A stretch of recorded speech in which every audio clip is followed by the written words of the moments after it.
National Athletic Trainers Association, the professional membership of the association for certified athletic trainers and others who support athletic training.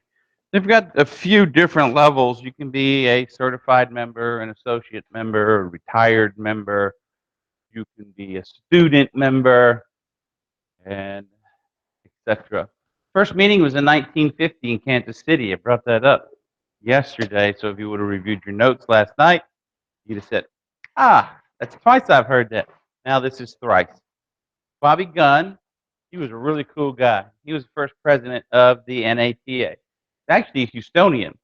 Passed away about 4 or 5 years ago. He and my father were really good friends, and he worked with Lamar at Lamar University, worked with the Houston Oilers, Washington Redskins. So, uh, he was a super dude. There's another dude named Otho Davis.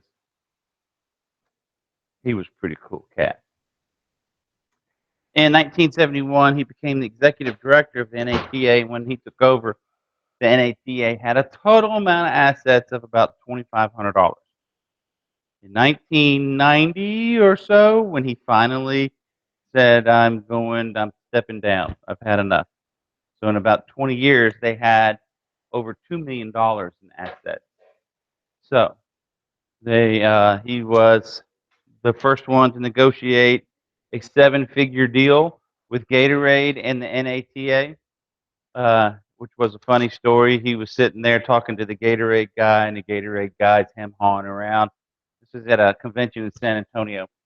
And so, look, I need $1 million a year out of you. You guys, we're pushing your product. We're going to take care of you. You're going to see your money back. Guy from Gatorade kept going, I don't know. The next morning, Otho talked to a guy named Paul Grace. He said, go get the Gatorade guy, okay? Invite him to breakfast, and I need you to sit right here at one of these tables. And from that table where they were sitting was the escalator at the hotel. Here comes Otho. He's got the guy from Powerade with him. Oh, they're just talking crazy breakfast or whatever, just breakfast talk. But the guy from Gatorade, he didn't know that. And he made up his mind that when he saw that Powerade was going to be in cahoots with the NATA, Otho never wanted that Powerade to be there. Wanted Gatorade. Had a bigger market share.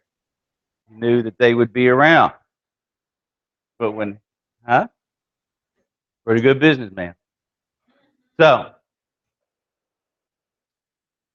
your employment settings. Where, if you're an athletic trainer, can you get a job? Well, I can get a job here.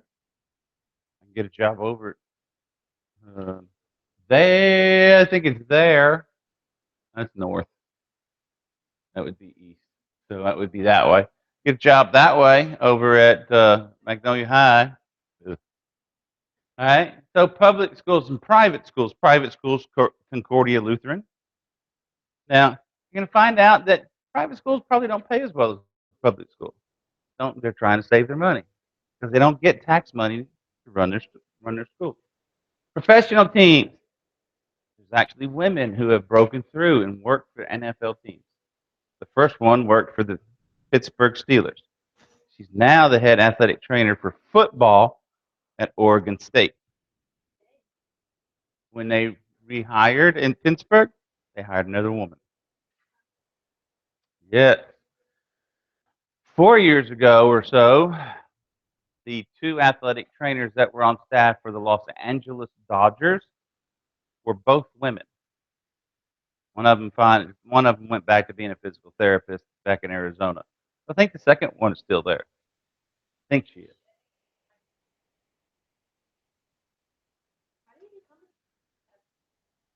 Well, how do you do that? Anything in life, any job that you want to get into, it's who you know that gets you there. It's what you know that keeps you there. Got it? If you want a job with a law firm, you start schmoozing with the people with the law firm that you know. Oh, you don't work there, but your friend does. So you go from here. That's one network to the next network. All right. You start making connections, and you make friends. You go to conventions, and you talk to those people. You go to you convince them to hire you as a summer intern. Most of them get hired that way. Being a summer intern, they see you work hard, they see you're knowledgeable, they know who you are. They're going to hire you. They just got a piece of paper on the other guy. This guy or this girl. So, but if you want summer interns, they're pretty easy. You can get those. There's 30-something teams. They each hire about 10 of them. Yeah, it's 360 athletic trainers that are going to be working NFL summer camp. So you can work in a sports medicine clinic as a clinical athletic trainer. So you're seeing everything from the little kid that got hurt raking leaves in a tree to the old geriatric that tripped on the leaves that fell out. All right, so everything in between. Industrial setting. General Motors, they make cars. They also hire athletic trainers. Why? Because we got an idea. You don't necessarily have to be playing football to make sure that you don't hurt your back. You don't have to be um, you don't have to be a pitcher to make sure that a repetitive motion is going to give you tendonitis. So the athletic trainer knows this. So what they'll do is they'll hire the athletic trainer. Then they'll try and keep the rehab in-house so that this person comes to work on a limited schedule. They do things that they can do that not irritate their injury. So now the company's still getting something out of them, and it's not costing them workers' comp, which will go skyrocket with every claim. Hospitals, um, athletic trainers work down here at what's that? Tomball Regional. They work. Athletic trainers are in Methodist. There's athletic trainers at Children's Hospital right here in the Woodlands. In no, is Memorial Hermann Sports Medicine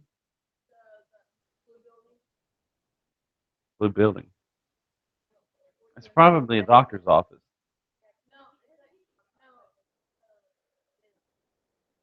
It's a gym.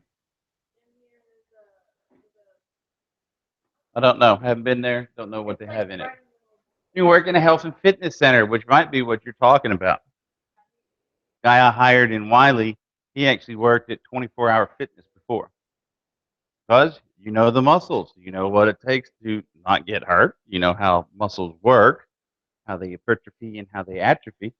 Why would they not hire you in a health fitness center? In the military, the lady in that picture right there standing next to me, her, she's she's the athletic trainer at Oak Ridge now. She came here from doing her master's degree at Auburn University, where it was paid for by the U.S. military for her to go to Fort Benning and take care of soldiers. All sorts of things. And so, where's the future direction? Probably is much more in education because the NATA is really pushing education, education, education. Not that it's a bad thing, but maybe we're pushing it in a way that it's not what we really are. At times, it seems like they're trying to push athletic trainers to be more of a physical therapist than of an athletic trainer. We have our niche. Let's stay in our niche and let's do the very best job we can in our niche as opposed to trying to expand into somebody else's. Professional preparation. All right. You have to attend and complete a KT accredited program. That's for the Commission on Accreditation of Athletic Training Education. That is in a college. So if you go to Texas A&I in Kingsville, you're not going through a KD program. You can't be NATA certified. You can be licensed in Texas, but if you think you're ever going to work for the Green Bay Packers, you never will. Not unless you continue your education in a master's degree or a doctorate degree in a KD accredited program. So what their job is there to make sure that there is a standardized educational level. Okay? When I went to school, there was no such thing. We had what they called apprenticeship programs, which meant we were just labor. We were in the training room. We probably, how many hours you got to have to take the test?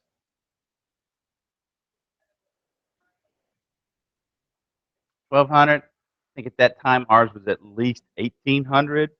We'd have those 1,800 hours in 2 years. We would work 36 to 42 hours a week, like a full-time job. And in return, you could get scholarship money, pay for your education. Now they don't even have scholarship money. You have to be on work study in order to do it. To me, I think that was a bad trade-off. Yeah. Yeah. So it's, I think that we, as far as the NATA wanting to do it this way, set everything up way worse than what it used to be. When I went to school, I got a check every month.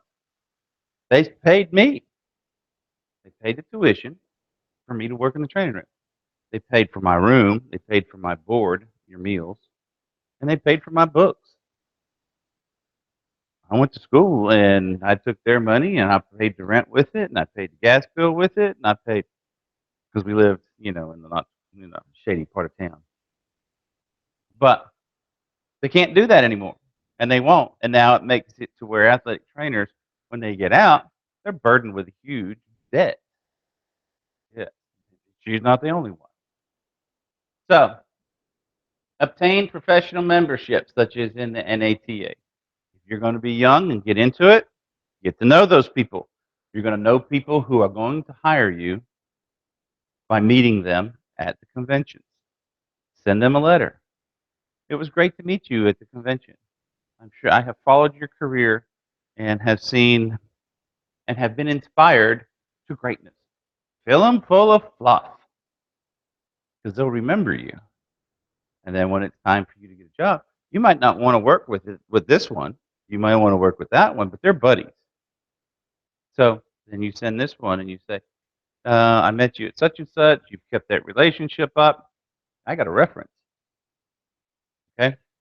So when you go and you find a job, you don't research just the job.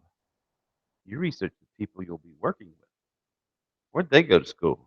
What was their background? Are they married? Are they not? Are they the whole 9 yards? Find out everything you can. But somewhere down the line, you'll find somebody that knows them, especially if you stay in Texas. You think it's a big state, but it's not. Maintain and show proof of your continual CPR and the AED certification, which we do. We go above and beyond because we do it every year. Take your POC exam at the Board of Certification, okay? And then become licensed in the state where you work. Now, licensure is different, and we'll learn this in a minute. It's not the same way here in Texas as it is in Arkansas. And it's not the same way here as it is in California because California has no licensure. One of the last states, if it's not the last. All right? So, CATIE accredited programs include, but they're not limited to these courses. So you have to take these courses. There's more courses that you have to take than what's on here. All right? But you got to take anatomy. We know anatomy because we learned that word, right? Study of the body. Physiology. What's that? Study of the functions of the body. Psychology. Yeah. Because you will get some athletes that come in that needs a little calming down. All right? So, modalities. What's a modality? That is a modality. Show me a simple one. Mm-hmm. Your hands. Probably one of the best modalities there is. Your mind. It helps you. It technically you can't pull it out, put it on someone, but your mind. If you want to get down to it, it's anything to help healing. That ice machine, that little dilly here, these bikes, the UBEs. All right. So they have a class that tells you about what they do, how they work, and how they help you. First aid. Well, obviously you need to have a first aid class because you're gonna be the first aid person when you're at somebody cut when they hit somebody's chin strap or whatnot. Uh-huh. Nutrition. Why do you need nutrition? Huh? To stay healthy? Yeah, if you don't know what kind of fuels you need to burn, then you're not going to help them. If they're just sitting there and they're just eating ice cream and milkshake, you're not getting protein. They're getting a whole bunch of carbs so they can work out, but they're not getting the protein to rebuild their muscles. So you need to know nutrition. You also need to know if somebody's got celiac disease. So if they got celiac disease where you are gluten free, so if you then you need to know about gluten free diets. What's going to replace that? Right? What if you got somebody in here and they say, "Oh, I'm a vegetarian." All right, well that's your choice, but yeah, will they though? Or do you got to, or do you have to use tofu? Now, if you put ketchup on it, I'm sure it's good. It'll work. Ketchup works with everything. How about the prevention and treatment of injuries? Essentially, that's what this class is. I did these slides ages ago when I was at Henderson for prevention and treatment. And if you go into it, you'll see this is HSU, blah, blah, blah. So we would do this entire deal that takes us forever to get done in this setting. We'd do it in one semester. We'd meet twice a week, Tuesdays and Thursdays, for an hour and a half, and we would get through all 24 chapters before Christmas. So, yeah, that's how fast college is. You take a college class, boom, it's done. It's not spoon fed. So, all right. Now, here's one of the things. Just because you got your license or you got your certification doesn't mean you're done learning. Okay? You got to keep learning. And in order to keep your license and your certification, you have to prove that you keep learning. And they're called continued education units. So when you hear she or I talking about, hey, let's go to a kinesiotaping convention. Let's go to a blood flow restriction convention. Let's go to a concussion conference. We have to do these things, and it costs money. It costs money to get there, costs money for tuition, costs money for meals, costs money for hotels. But that's the way it is. A lot of athletic trainers, they use the major NATA convention as their family vacation. That's what we did growing up. Dad would take us along, and we'd go to, where did we go that one year? We went to Anaheim, went to Disneyland. Yeah. So I was like 10 years old. It was pretty cool. It was pretty cool. But they have to be in certain cities. The NATA is so big that you have to go to a big city. You're not going to have vacation in Gatlinburg. All right. It's got to be, a major metropolitan area. Las Vegas, Philadelphia, Houston. Not anymore. They all burned. You not know that it was on fire last month? All of Gatlinburg was on fire. Go look it up. You can get CEUs by going to conventions. By speaking at the convention, you can get continued education units. By taking quizzes in the NATA journal, they'll have you read an article, and then you have to take a quiz. Well, seminar is you're there. A webinar is it's on your computer. So, seminars and webinars, you can do those. Where seminar, you go downtown. We're going to sit there. We're going to try and stay awake, listen to this person. Hopefully, they can put up some funny pictures. Maybe just keep it from being so boring. And webinars, same thing, but you're doing it at home or in your office. You can take graduate coursework from a CATIE accredited athletic training program. You can't just go and say, all right, I'm going to take Excel, and because I want to know how to do spreadsheets better. And just because it's a graduate class, it has to be specific to athletic training. If it's not within the realms of athletic training, then it doesn't work. All right? So if I go and talk about or listen to someone speak about how to create a student trainer program, there are no CEUs for that. Zero. It might be at the seminar, but they cannot count that hour as a continued education unit. Now, it might be the best class of the day, but if I just go to the next class is the dissection of an ankle. Now that counts. That works. But unfortunately, creating a student athletic trainer program, they don't consider that to be part of healthcare administration. And even though it's every bit as important, it doesn't hit the criteria. So, we done?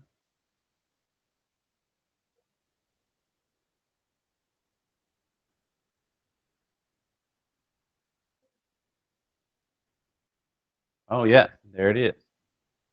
POC exams administered by the Board of Certification. It used to be the NATA, the National Athletic Trainers Association Board of Certification. They took the NATA off, and matter of fact, they have nothing to do with the NATA. They completely separated into two different organizations.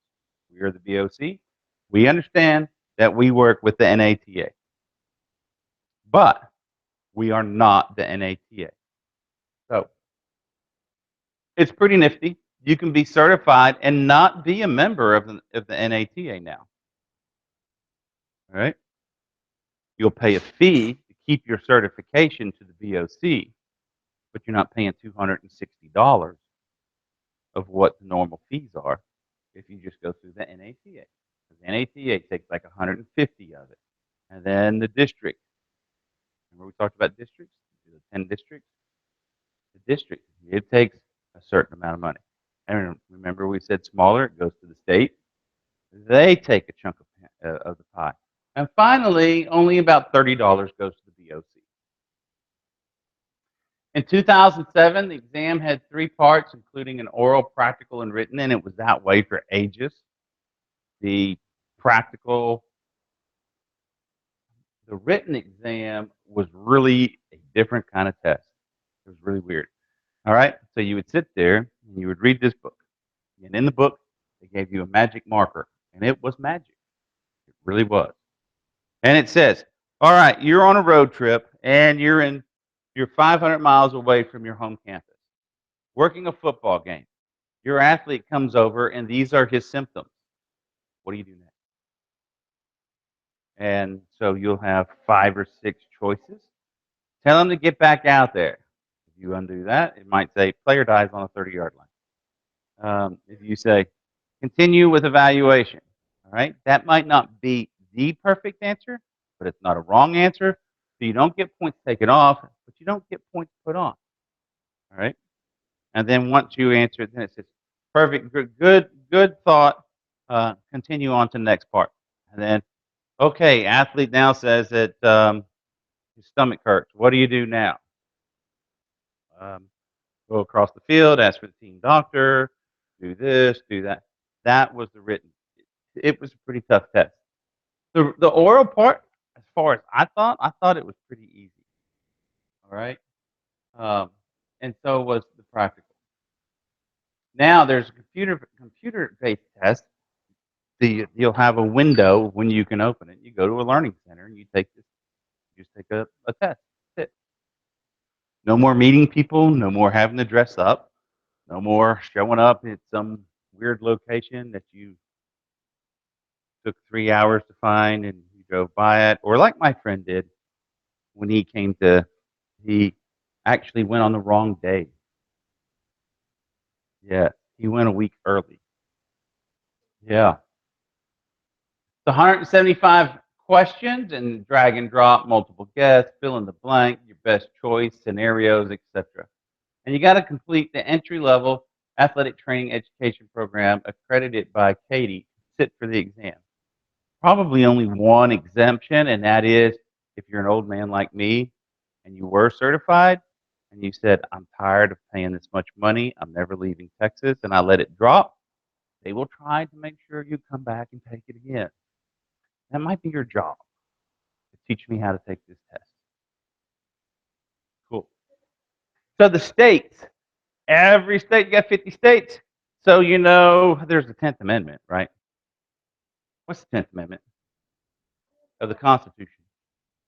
The U.S. Constitution. What does the 10th Amendment essentially say? Huh? No, it doesn't have a whole lot to say. But what it does say is really important. 10th Amendment says the federal government will not do what states can. That is the 10th Amendment. The federal government shall not do what states can do. So, that's sort of like with this here. What are y'all doing? Each state is different. Some states still do not have a licensure, and some that might be registration. The first state was Texas in '71, and even though the BOC is still here, it's not. Some states call it, well, some call it national certification, but Texas doesn't recognize it like that. But essentially, the BOC, if you've got your certified, it will transfer from place to place. Texas licensure will not accept an Illinois license to come in and just say, okay, you were tested there. You have to take the Texas exam, although it's only for jurisprudence if you are BOC, and that just means you know the laws.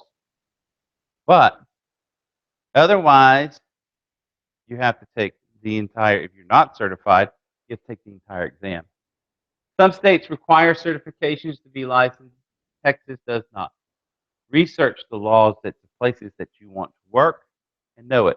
Pennsylvania actually have two athletic trainer licenses, and you have to pass each test. The first one first, and the second one second.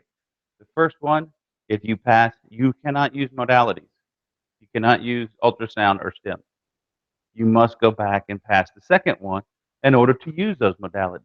That's because they've got a really strong lobbyist in the physical therapy world.